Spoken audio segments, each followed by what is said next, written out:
Good morning mga amigo.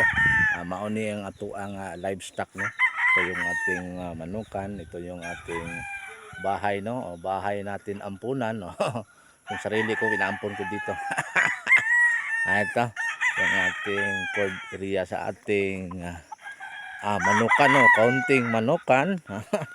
Kaunti lang stress reliever. Ito. So ito yung ating mga stocks na mga bull stags no. Ito mga babae na yan. Yan po yung ating area mga kaibigan. So punta tayo doon ngayon sa ating tinatayong babuyan no. Pakunti-kunti muna. Pa-start tayo ng pakunti-kunti. Ito mga babae yung nandito. Ayan. So good morning sa ating mga subscribers all over Luzon, Visayas at Mindanao. Okay, ito. Papasyal kayo sa aking kaunting munting farm kung saan ay laman ay wala na. Binili na. May naiwan mga babae saka doon kundi sa taas. Ayan.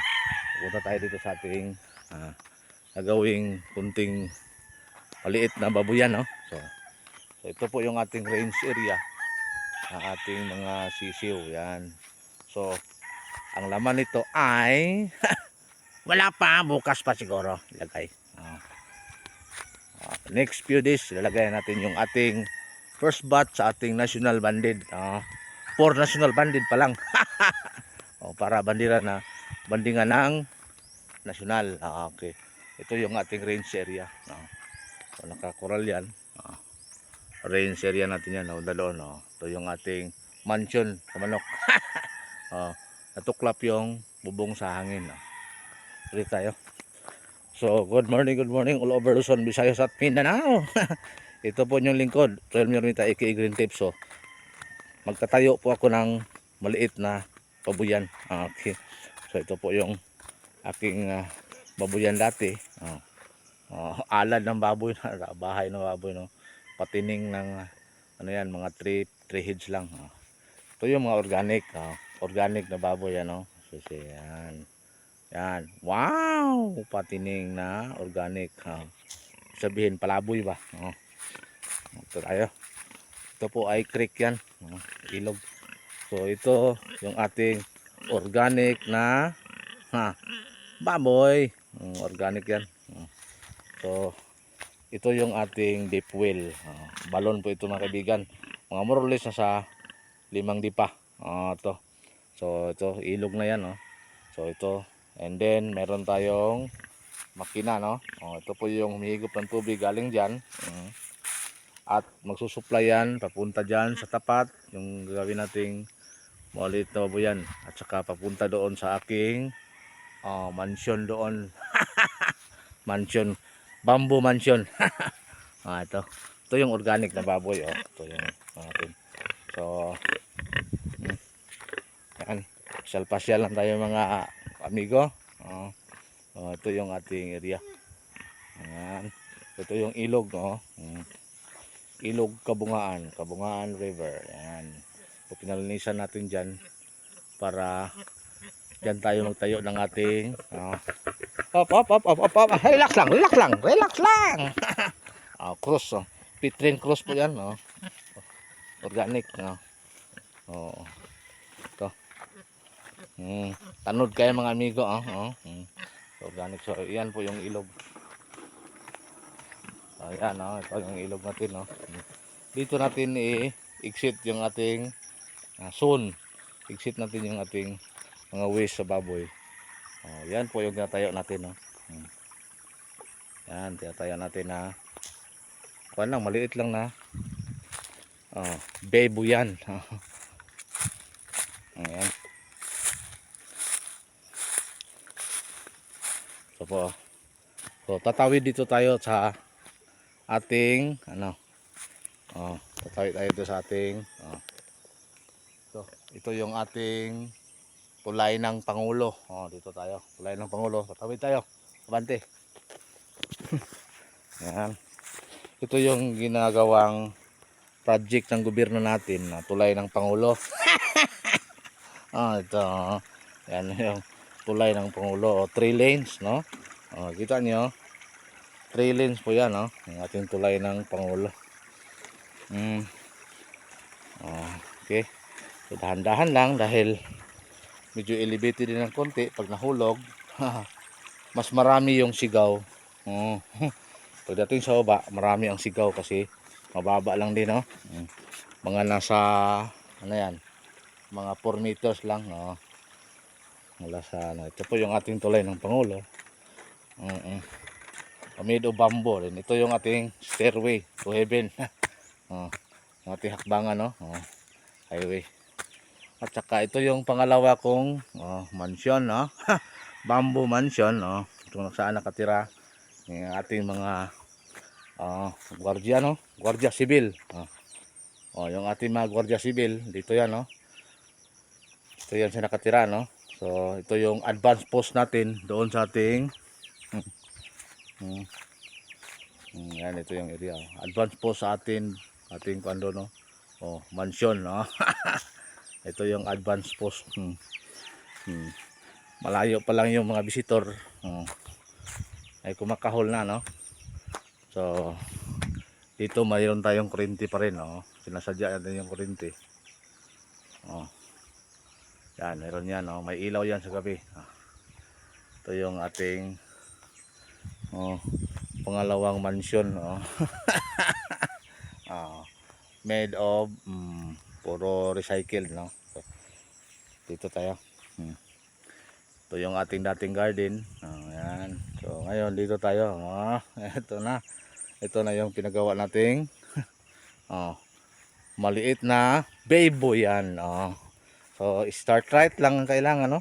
So ito ngayon pinapagawa muna natin, at saka may merinda na rin nakaabang, no?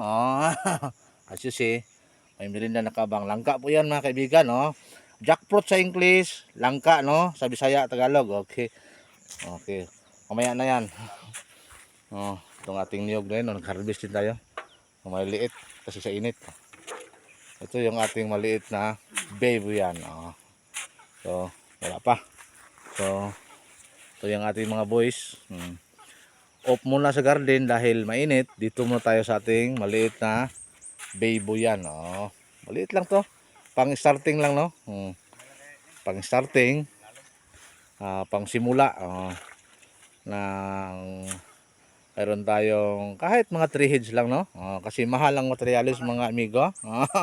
Ranging po ang materialis ng 30,000 ang isang ulo. Kung walang ulo, okay lang. Walang bayad, no? So ang alagaan natin dito ay mga ipuan. Ito po yung ating maliit na, dito muna standby. Ano to? Parang kumbaga habang hindi pa nag-kilt pa lang, naglumaga pa lang, no? Dumalaga. Ito natin ilagay parang patining, no? At saka pagka may big na, magagamit rin itong nursery. And then dito, ito yung hallway. Ayan. Pagdating dito,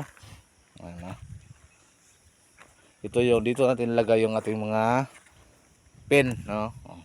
Itong ating pen natin ilagay. Kunti lang, mga magkasya lang ito siguro ng mga 3 pen lang. Okay. So 3 lang. 3 inahin lang muna. Puro inahin yung ating alagaan, no? Para makaproduce tayo ng mga piglets. So awa ni Lord, ang plano natin dito is ipuan lahat, no? Ang ating titirahin, no? Ipuan. So mayroon na tayong mga initial contacts doon sa mga farm na medyo malaki rin, no? Hindi yung mga backyard lang din. Kasi ang resulta kapag sa backyard tayo, tulad ng sa aking game fowl, ay ang anak niyan ay magiging chapsoy. Chapsoy. Para iwas chapsoy, start right. Dito tayo, invest tayo ng konti dito, no, mga amigo. Dahil wala tayo, no? Talo tayo sa ating cropping sa tag-init. Baka makabawi tayo dito, no?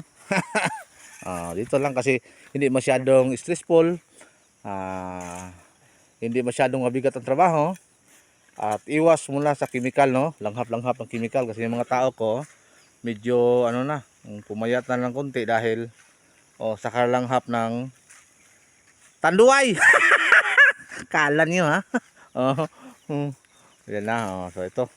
So yan. So ito yung ating munting baboyan na. So yan. Simula pangalawang araw pa lang ito. So kaunti no. Small, maliit lang to mga kaibigan no. Hindi kaunti, maliit. Kuya ko ba po rin Tagalog. Maliit kaunti man. Ano? Ano? So, kuya ko ng Tagalog oh. Ito po yung lingkod oh. Okay. Klaro ba? Ting klaro ha. Muna ito mga boys oh. Ano? Atong mga boys no oh. Napo tayo girl oh. Ano itong girls oh. Dalag sanggot kuya na. Dili na matawag oh. 5 kiki na. Ang grupo mo na commander sa 5 kiki. Ha? Nakikita mo mga kaibigan ha? Oh. Naida lang sanggot na. Oo. No. Siya. Kuyaw na mga kaibigan ha. Mo na commander sa 5 kiki. Grupo na diri sa among lugar no. Oh. Kita ninyo mga nakapula na. Mo na commander sa 5 kiki. Sige. Mandara. Ang amo bitong ahagan mga amigo oh. Ito yung ahagan namin no. Mosquito net ito. Oh. Improvise lang no. So, ang sabi nga nila, be resourceful oh. Kung anong nandyan, i-utilize lang para makatipid. Oh, ganyan lang oh. So, yan yung tingnan no. So, medyo trabahoso pero matipid oh. Kasi nagsisimula pa lang tayo mga kaibigan no. So, kailangan nating magtipid muna dahil nagsisimula pa lang tayo. Hindi natin kailangan na maging bungga. Kaya hindi pa natin sigurado kung mag-click ba ito. Ay Lord. Kasi newbies tayo dito. Nagsimula tayo sa zero. Walang alam no. Through searches lang and tanong-tanong sa mga bagong friends sa mga na may baboy. At saka willing naman nila magturo sila. No? Hindi naman yan mga tihik yung mga tao na yan. Okay. So ito is yung likod nito, yun yung creek. Ito yung area no. So, yan. So, papunta doon. Kung may balak pa tayo mag-extend dyan, ilog din yung sa unahan dyan. At saka, pwedeng patining dyan. Ayan lang. So, ayan. Sa ating mga subscribers, no? So, please do subscribe and like, share na ating mga videos. Soon, meron tayo pakita nitong update, no? So, pahinga mo tayo sa garden, no? At painit ngayon, so far 3 buwan na dito walang ulan. So, bukas schedule tayo din ng harvest kahit paano, may konti doon na ampalaya. So, hopefully makakuha tayo ng konti doon pang sildo nitong mga ating mga boys. So, hanggang dito lang. Good morning. Mabuhay na lahat.